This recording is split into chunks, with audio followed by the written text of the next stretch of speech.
you do not want to go through fall camp not knowing a starting quarterback, and that's when you have a 2-quarterback battle. You're splitting reps between 3 guys, and the longer you do that, the fewer amount of reps you're giving your actual future starting quarterback. You've got to get that guy reps at a P4 level against a P4 defense, which BYU has, right? BYU has one of the best defenses in the conference, if not the best.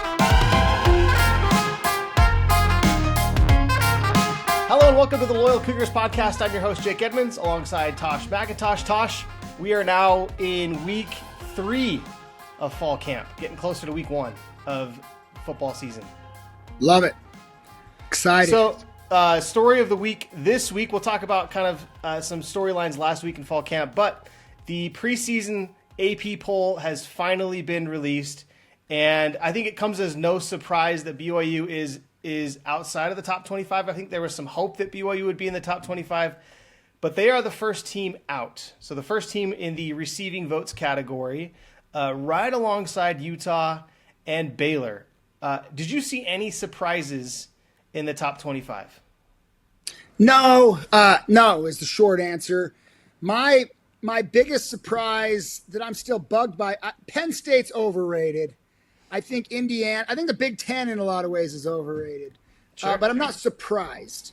And similarly, when it comes to BYU, the writing was on the wall. This is about where we were going to be, or really best case where we were going to be once Jake left. So no surprises. I actually think we're in a good spot. Obviously, a lot of voters have us in. That's how we ended up 26th when it comes to points. And there's 4 matchups in week 0 or week 1 of top 25 against top 25. So we know at least 4 teams are going to lose. There's going to be a handful of other teams that get upset out of the top 25. So I think BYU is in an incredible spot to be able to be in the top 25 after week 1. As long as they don't just poop the bed against Portland State, we should be right back in the top 25 after our first game. Yeah, so it's a pseudo preseason top 25, knowing what's going to happen in week 1. And as you mentioned, if BYU loses to Portland State, then they don't deserve to be in the top 25 pretty much all year. So yeah, I think after week 1, BYU is going to be the top 25. Some other notables in the top 25. So Texas comes in at number 1. It's actually the closest preseason vote since 1998 for that top spot. So Penn State comes in at number 2, just 5 points behind Texas. And to be 5 points behind Texas when there's so many points involved in this kind of voting process is pretty wild. So there's a lot of controversy or a lot of differing opinions as to who's going to be the number 1 team in the country. But Texas number 1, Penn State number 2 as of the preseason poll. Other notables from the Big 12, ASU is number 11. I don't get the hype, and they may prove me otherwise. They may prove to be the best team in the Big 12. I just don't get it. Number 11 is high.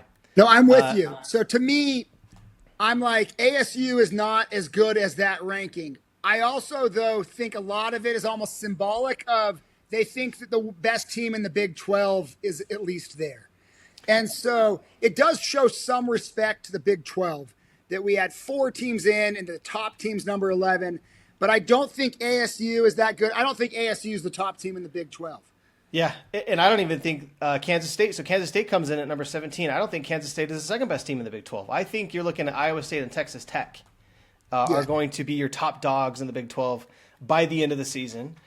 Now, again, I don't know if that's a hot take. I don't know if I just haven't seen enough Arizona State or Kansas State, or maybe we've seen too much of Arizona State and Kansas State from last year that makes me not really a believer. And Arizona State fans kind of blasted us when we talked about Sam Levin, and we did our ASU early season preview of that team. And actually, I don't even know if it was an early season preview, but we talked about Arizona State, and we basically were like, we're not sold on Sam Levitt, we're not sold on Arizona State, and Arizona State fans kind of got up in our grill on social media, and I still they can prove me wrong, but I don't see it. Kansas State is the same. I don't think Avery Johnson is what he's hyped up to be. He was terrible against BYU last year, and in the big moments, now granted he was a freshman, in the big moments though he just disappeared. and was not what they wanted him or needed him to be. And so Kansas State really laid an egg last year. Iowa State has Rocco Beck. They have, they have that. We've talked about Iowa State in the past, or Iowa State last year already. But I think they have the talent returning to be a good team. And then Texas Tech, we've talked about who they're bringing in from the transfer portal. And if those guys pan out, I think they're going to have the best talent on the field.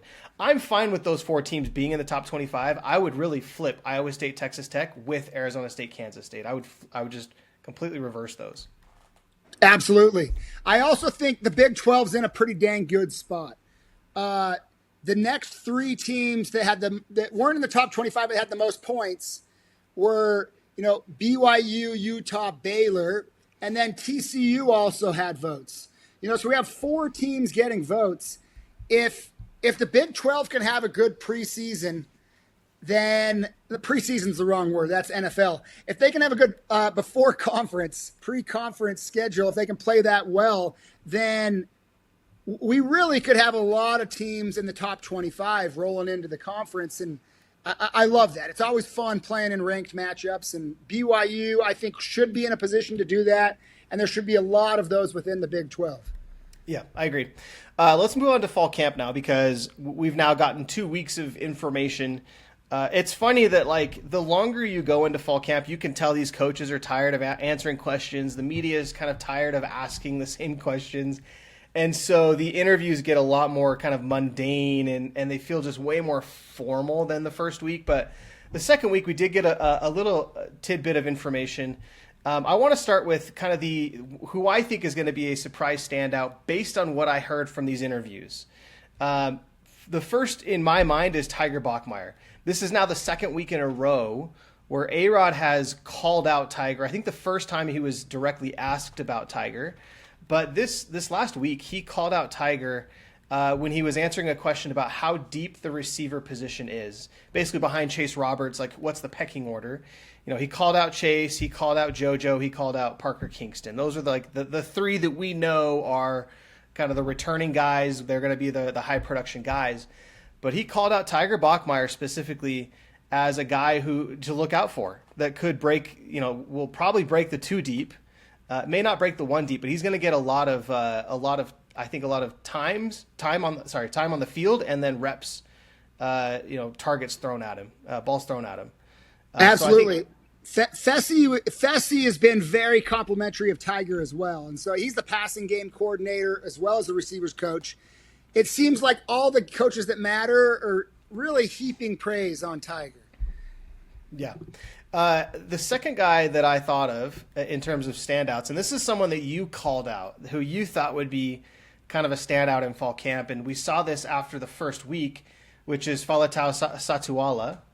And the report that Joe Wheat had, we talked about this last week, that he had 3 interceptions in the first week of fall camp. We were like, is that concerning for the offense, or is it good news for the defense? I think it's both, and we talked about that. But Satuala, as a sophomore, seems to be turning a lot of heads in a position that, at safety, in a position that Tanner Wall has pretty much locked up, right? And Raider Damuni is, brings back a ton of talent as well. But Satuala could break into that kind of 2 deep position at safety. So I like what I've seen from him in fall camp. Yep, for sure. Big time recruit.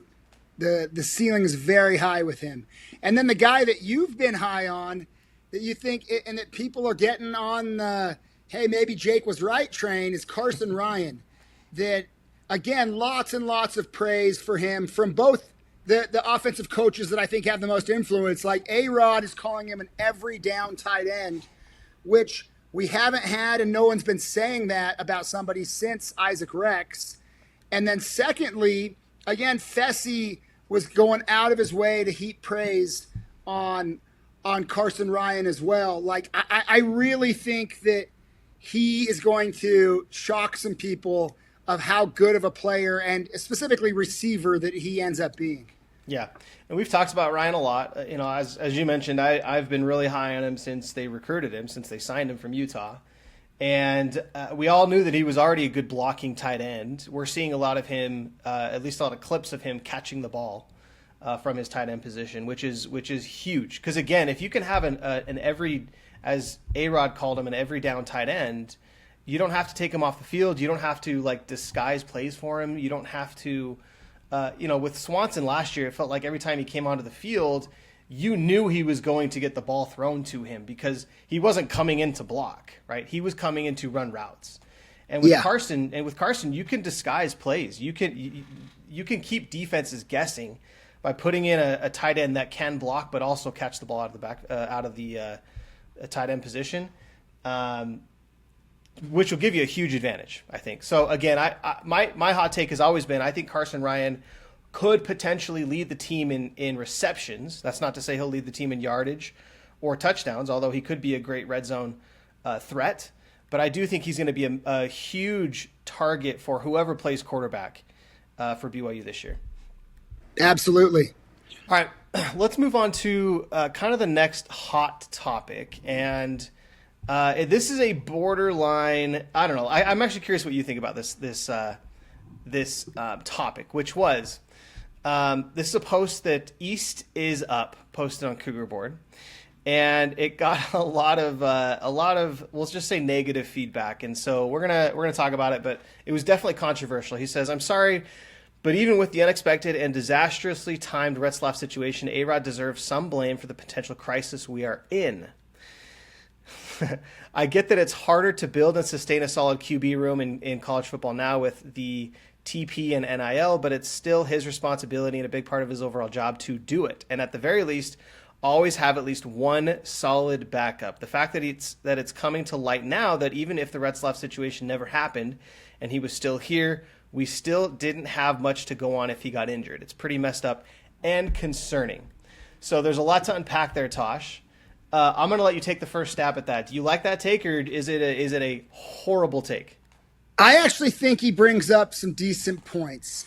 And so as a BYU fan, we hate it. And I'm a fan. So I first think, oh, that's bull crap, and you're not giving ARod his due, and we're going to be fine. And I'll do that for a second. So ARod, in the last 12 months, he has signed 4-star Bear Bachmeier. He has signed 5-star Ryder Lyons. He's been able to get some big-time O-line transfers. He got some guys to transfer from small programs that turned out to be good receivers. All of that is true. But that doesn't mean, if we're being fair and honest, that we can't acknowledge that we are having to pay the piper right now.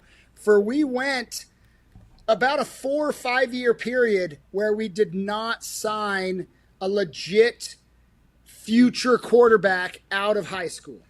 And that now we're seeing the fruits of that. We had, maybe people are yelling at their computers, what about Ryder Burton? That's the only name that we signed in that period that was like a good high school prospect, was Ryder Burton. But he I don't know all the details, but he did not show at BYU that for him or BYU that he should stay here and that he was our future here. And so at the same time, we went a period where we have nothing to show for it in quarterback signings. And so right now we're going into week 3, and none of them have shown they can be a D1 starting quarterback at this level. And it does come down to we're having to pay for that gap that we had in signing quarterbacks. Okay, so like I said, there's a lot to unpack here, and I'll address the thought that none of them have shown to be a D1 starting quarterback. I actually think they all have shown to be a D1 starting quarterback because 2 of them have been, right? Like and granted, they haven't been necessarily great. They haven't been at the P4 level. But Trayson Bourget and McKay Hillstead have both played at the D1 level. And then, I think Bear Bachmeier could have the highest upside out of all 3 of them. So we know that he could, he will be a P4 quarterback at some point. So that's my thought on that. And so, like, I don't think the idea that, like, we have a bad quarterback situation is entirely fair. I think the fact is we have 3 guys that are even enough that ARod and Kalani don't know who to go with at this point. That's not to say that they're bad. That's also not to say that they're good. We just don't know yet.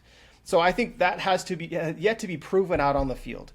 To your point, I agree to an extent that, ARod and Kalani have not proven to be very successful recruiters in terms of getting high school guys. Now, Ryder Lyons obviously kind of breaks that, but they did go a period of time without getting high caliber guys out of high school.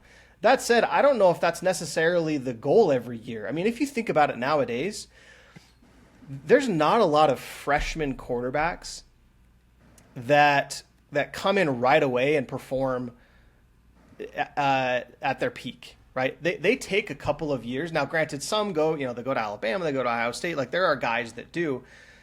But even Arch Manning, right? Like, even Manning had to sit behind Quinn Ewers, and he's considered probably one of the most hyped quarterbacks in the last 5 years to come out of high school. And it could be just because of his name. I don't know if it's because of necessarily his high school performance, but even a guy like that wasn't necessarily ready to start as a freshman quarterback. And so the landscape has changed so much, especially in the transfer world, that I don't know if Kalani and ARod are necessarily targeting high school guys as much as they would have 10, 15 years ago. They would rather get a guy who already has experience at the college level, maybe already cut their teeth at a P4 school or even a high-level G5 school, and have already gained that experience, and then they get them to transfer over to BYU. I mean, that's what they did with Bear. That's what they did with Retzlaff, obviously from a JUCO level. But to me, that's kind of the strategy with recruiting at quarterback, is you don't necessarily want to have to develop guys out of high school, especially if you need quarterbacks now. You want to go to the transfer portal. So to me, that's more of a strategic approach. Now, you can question the approach, but to me, it's more of a strategic approach than it is a failure to get a specific type of quarterback out of high school. That's fair. And my first thing on that, if I was a big-time high school quarterback, but if I was not a 4 or 5-star guy, if I was a 3-star guy, I would actually be going to JUCO or going to a small school where I could start quickly and then transfer up, because it's a really hard road to hoe right now if you are a 3-star quarterback in high school of going to a school and then earning playing time. Because to your point, you look at Oregon, they're like on year 5 of bringing in a transfer starter. And they're not the only ones. That's just what's happening. And when you look, you can see why over the last 5-10 years, there has been next to zero success of starting true freshman quarterbacks, no matter how highly rated they are. Even after 1 year as redshirt freshman quarterbacks, they still generally struggle. And so the world we're going into almost feels like you got to go have a minor league year when you're young at quarterback, and whether that's a junior college or at a G5 school, and try to play sooner and then transfer up. So I do get that. I am, if we narrow in on the quarterback position, I'm getting worried. And that's where some of this angst is coming from, of that from another Cougar Board post, and it was posted by Undefeated, that he went to the scrimmage on Saturday, and he says that it was over an hour before the offense scored a touchdown. And that is where the offense always was on the field. Like if there was a fumble, they got the ball back. There was no loss of downs, punt it, because the offense was still always out there. And in that situation, it still took them over an hour before they scored. And that's one of two things, and I think both are true. Yeah. One is our defense, I think, is better than last year, and they were dang good last year. I also, though, when I zoom in on the offense, I'm like, okay, our O-line should be solid. Our receivers should be good. Our running game should be good. The thing is, the quarterback position right now is the question mark, and we're not doing them any favors by rotating 3 guys in so that they can't get a hold of the offense. so that they can't get a rhythm, that they're not afraid to take any risks. They threw 0 interceptions on Saturday, but that doesn't matter if you can't drive either. But I think they are so scared of throwing an interception and then taking a notch down in this race that they're not taking the calculated risks you would want a guy taking that knows I'm the starter even if I take this risk. And it's giving me angst right now. This episode is brought to you by Aptiv. Aptiv believes that every home should be enjoyed. They tailor their pest control treatment plans to target pests when and where they're most active. Plus, if you see pest activity between treatments, Aptiv will return to take care of the problem at no additional cost. It's their way of making sure every customer is satisfied and every pest is controlled. If pests stay away, Aptiv is why. Visit AptivPestControl.com/loyalcougars or call 844-966-4787. Mention this promotion to get your initial treatment for just $29. That's AptivPestControl.com/loyalcougars or call 844-966-4787. Terms and conditions apply. Get home field advantage with Aptiv. Looking to get your brand in front of BYU's most engaged fans? The Loyal Cougars podcast and Cougar Board are your perfect match. Cougar Board is the largest online community of BYU fans with thousands of posts every day. The Loyal Cougars podcast is the official podcast of Cougar Board, and we have sponsorship opportunities available for both the podcast and the site. Contact us at sponsorships@loyalcougars.com, and we'll help your message hit home with the Cougar faithful. Again, that's sponsorships@loyalcougars.com. I'm not saying I'm not worried about the quarterback situation, and I'll just lay out my third point real quick, which is that if Jake had come back and he was the starting quarterback, I don't think anybody would be complaining about McKay Hillstead being a backup quarterback. And so I think that's fair. That's fair. I think that's a huge part of this too, right? This East is Up is basically saying that despite the fact that Jake left when he did, it's ARod's fault that he's in this situation. It's like, no, ARod has a solid core of backup quarterbacks. And I will add too, I don't think Bear Bachmeier comes to BYU if Jake doesn't leave. So that's a byproduct of Jake leaving. So but I agree. I am worried about the quarterback situation. The reason why I'm the most worried is because it is taking so long and we've talked about this already. You do not want to go through fall camp not knowing a starting quarterback, and that's when you have a 2 quarterback battle.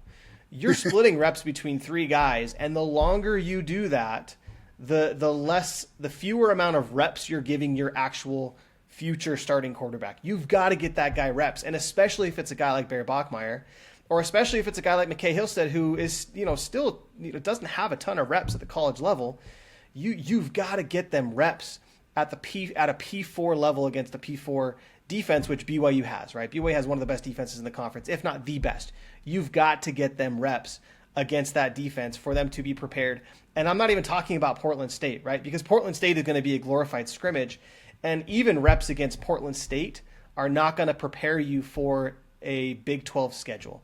You've got to get reps against a Big 12 P4 defense, which BYU has, in order for them to be ready for the Big 12 schedule, even if it is 3 or 4 weeks into the season. They're not going to be ready if they don't have those reps in fall camp. So that's the only reason why I'm concerned. It's not necessarily that I don't think that BYU has the talent. We just don't know. Like I'm not going to say they do have the talent. We just don't know. But the fact that they are going as long as they are without naming a starter, at least even internally, and giving them a lion's share of the number 1 reps, that's what's concerning to me. Now, ARod did talk to Jerem and Spencer, I want to say on BYU Sports Nation. Jerem tweeted about it or posted about it, so I believe it probably was on BYU Sports Nation or something similar. Maybe it was just a post-practice session with Spencer. But he did say that they are planning on announcing publicly before week 1. So we are, as a public, we are going to know who the starting quarterback is, hopefully in the next week, because I think that's ultimately ARod's goal as well. Yeah, and they also said after the scrimmage Saturday in their interviews that they're hoping to take it from a equal 3-man reps race down to at least a 2-man reps and maybe even have it be more solid on one guy's getting more reps soon. But who knows what soon means? The one thing I want to make sure I'm clear on, I'm actually an ARod fan. And right now, if I am giving him a grade in this moment on August 11th, 2025, I'm giving him an A-. Like, I am in no way saying let's fire this guy. I think his future's bright. I think he's done some great things. But I also think that it's fair that if he had a time machine, I bet he wishes he did a couple slight things differently so that we had somebody more ready to step in. But woulda, coulda, shouldas. No one expected Jake to be gone. I think it's a fair point. That it would be better if we had somebody, but he's not on the hot seat. Let's move. Let's not get overreact. And he's done some incredible things. Yes. Yeah, you and I agree on that. Okay, moving on to our early game preview. Our next opponent is TCU. And TCU, we've talked about, I think we talked last week about Texas Tech being a Jekyll and Hyde team. TCU was also a bit of a Jekyll and Hyde team last year. So they finished the year 9-4. They went 6-3 in the Big 12. They beat Utah and Texas Tech. Now, granted, Utah last year wasn't the same as Utah we've seen before. And I think TCU barely beat them at Rice-Eccles Stadium, if I remember correctly. It might have been in Fort Worth. I can't remember, but they barely beat them. And then they lose to UCF and Houston in the same year. I just don't know how you can beat Texas Tech and then lose to UCF and Houston in the same year. By the way, I think Texas Tech was probably one of their toughest opponents. Yeah. Meaning their strength of schedule was pretty abysmal last year. They had the second easiest strength of schedule in the Big 12. Last year, according to ESPN, the only team that had an easier schedule was Utah.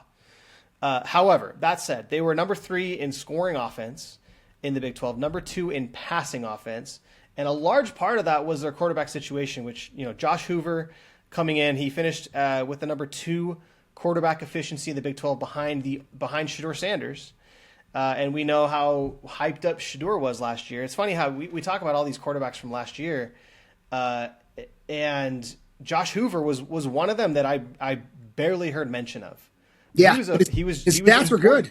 Yeah, and he was a pivotal part of the success of their offense last year. We didn't get to see a lot of TCU because BYU didn't play them. If you watch them play against Utah, they didn't look that impressive, I don't think. We would kill to have Josh Hoover's stats at the quarterback this year. He went 65%. On his career completion percentage, 42 touchdowns, 20 interceptions, so good ratio there.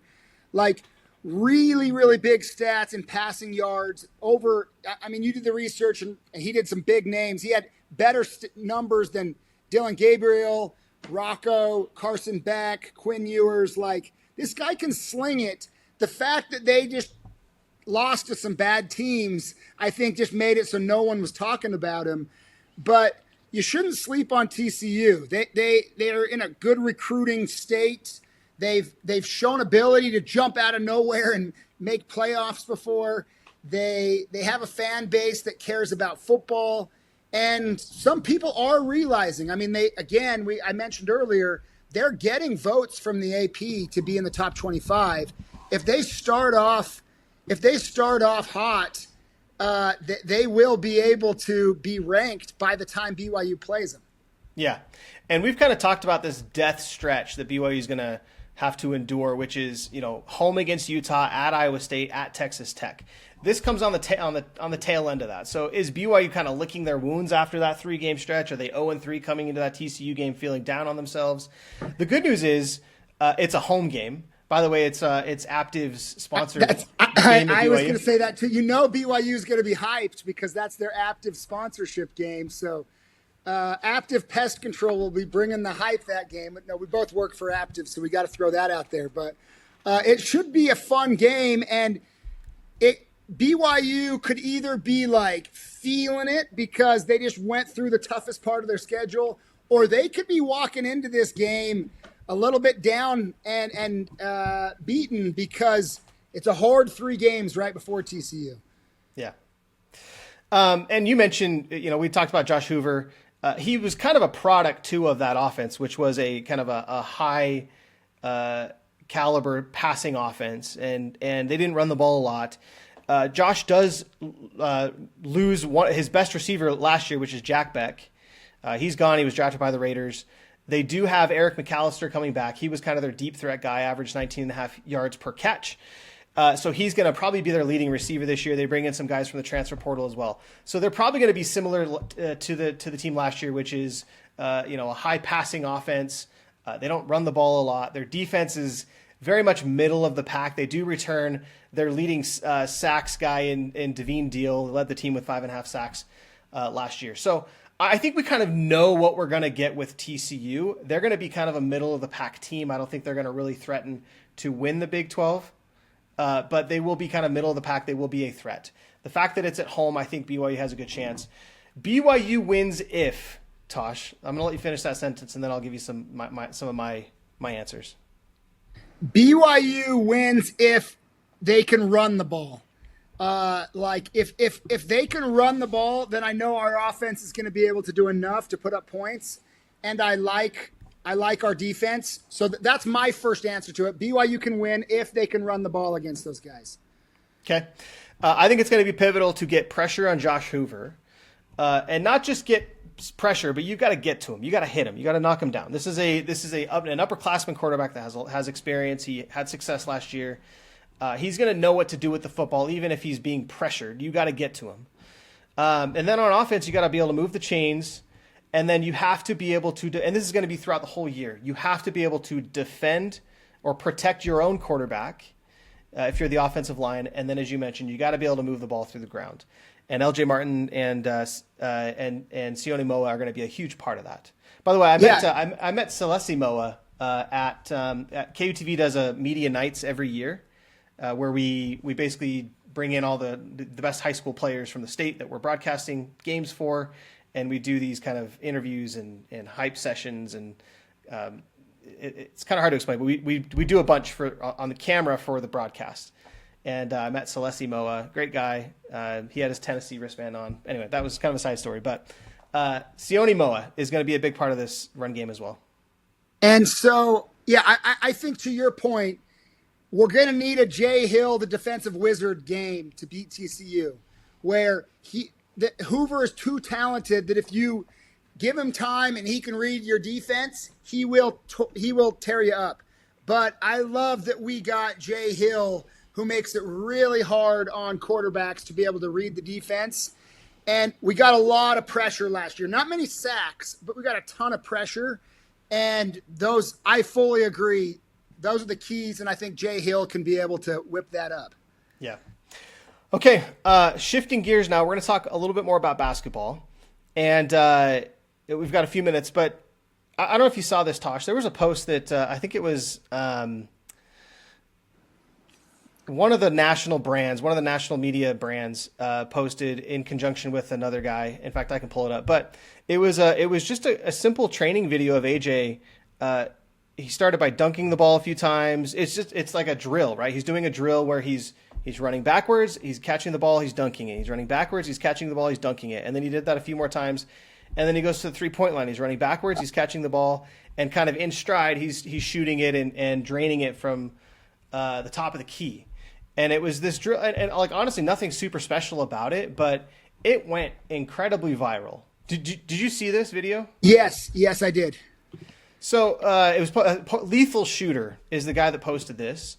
And then it was in conjunction again with this with Bleacher Report. That's who it was. Bleacher Report also posted it. It was a collaboration, and it's not necessarily the content itself that we need to talk about, but just the idea of a post like this bringing exposure to BYU. You have to imagine, Tosh, that this is kind of what BYU anticipated and kind of had in mind when they threw the bag at AJ. Obviously, they want AJ to come in and win games for them, but from a financial standpoint, from an ROI, if you're talking about business, from an ROI standpoint, this is the return. This is the type of return that you're getting on your investment.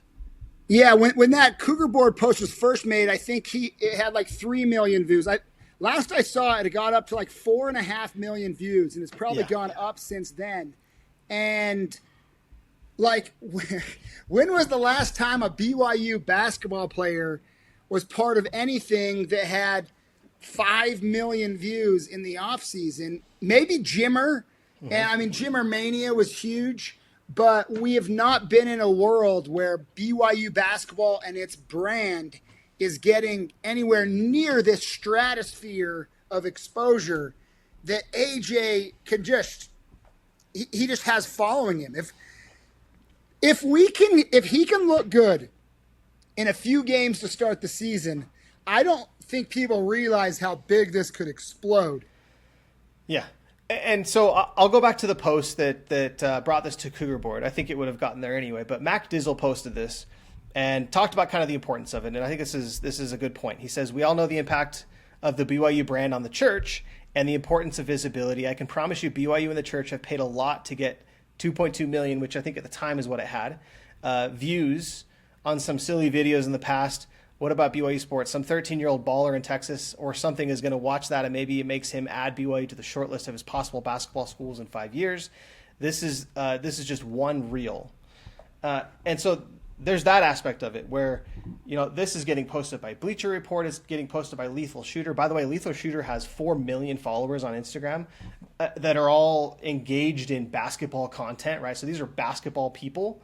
And so there's this aspect of you're reaching potential recruits that are 13, 14, 15 years old now that could, when they turn 18, be considering BYU because of content like this. Not to say that this is one reel that someone's going to look back on and be like, oh, that's why I picked BYU. But the idea that we're getting the BYU brand in front of these kids' faces, that's one aspect of it. The other aspect too, Tosh, is, and I come from a marketing world, so I work in the marketing department at Aptive, and we're programmed to think of a customer journey as a funnel, and the more people at the top of the funnel you can achieve or you can gather, the more conversions you're going to have at the bottom of the funnel. And when I say conversions, and from this standpoint, it's fans, right?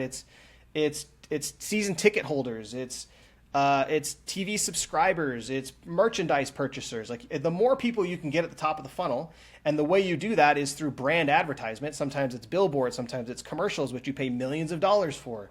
Sometimes it can be as simple as knocking a door, right? Like your team goes door to door, they knock on houses. That's a very top of funnel approach. And when you can get a guy, this is an organic piece of content on social media that people engage with, very top of funnel. When you can get as many people as possible in the top of that funnel where they're seeing a player that plays for BYU, you're seeing the BYU logo from inside the BYU practice facility. This is basically a catered BYU commercial. That the only cost was to get AJ to come to BYU, and there's other benefits to that. But other than that, there's no cost to this video, and you're getting millions of people in the top of the funnel. The ROI from a marketing standpoint, the ROI on that is massive. Yeah, you got to think that Nike is stoked with this, and that maybe there's a better deal coming in the future, or them pushing more players to BYU because it's working for them. It could also mean, like, if you are humans in general like to be part of the cool thing. You know who likes that even more? 15 to 18-year-olds. Like, if BYU can have some success for a few years and also be the cool thing in basketball, it will really lead to a lot of momentum where we could become like the Blue Bloods, where we just expect to get a top 10 guy every year because we do it every year. And that's what the kids are wired to think. If I go there, I'm in the same club and as AJ Dybantsa and these other guys. It's like, man, it's exciting. We got to make it work. The step one is getting AJ. Things are happening. It all comes down to, can we have a magical season? I think we can, but it's going to be fun to watch. Yeah, you can't spike the football or dunk the basketball, right? If I'm using the right terminology yet, right? Because we're just scratching the surface in terms of what BYU can accomplish. This is kind of the first season of what to. This is a taste of what BYU can hopefully expect, but you've got to win games, right? You've got to make it to the Final Four, I think, at least. And then you've got to recruit again for next year because you're going to lose AJ. You're going to lose Rob Wright. You're going to lose, half of your roster potentially to the NBA, which is a good thing it's a good problem to have, but you have to reload. Otherwise it's a flash in the pan, right? You've got to be able to sustain it. And I trust Kevin Young to be able to do that. But to me, that's the next step. We can't celebrate yet. We've got to keep it going. Yes, absolutely agree. Fun times though to be a Cougar. Okay. Totally agree. Thank you, Tosh, for hopping on. I know you've got to hop off and you've got some meetings, so I appreciate you joining for the show, and hope to see you next week. Sounds great. It's been fun. Okay, this is the Loyal Cougars podcast. If you like what you heard, head over to YouTube, like, subscribe, hit the bell to get notified. Also, head over to your podcast wherever you listen to podcasts. Subscribe and leave us a review there as well as we keep this thing growing. Until then, we'll see you next week.